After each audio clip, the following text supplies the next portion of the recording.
మనసు ఆత్మానందాన్ని పొందుతోంది. రెక్కలొచ్చింది. ఎగురుకుంటూ హిమాలయ పర్వతాలు దాటి అలా వెళ్ళింది. ఒక ఎత్తైన ప్రదేశంలో మనసు దిగి చూసేసరికి ఒక అద్భుతమైన ప్రదేశం. చిన్న చిన్న కుటీరాలు.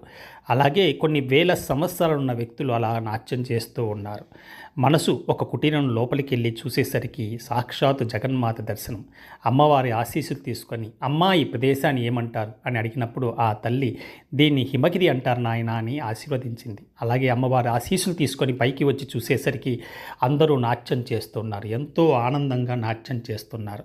అక్కడ ఒక ఎత్తైన ప్రదేశంలో మరో అద్భుతమైన కొండ దేదీప్యమానంగా వెలిగిపోతోంది. మరి ఈ కొండ ఏమిటి అని అడిగినప్పుడు వారందరూ అదే మోక్షము, మా అందరికీ ఆ మోక్షంలో కలిసిపోవడం మా ధ్యేయం.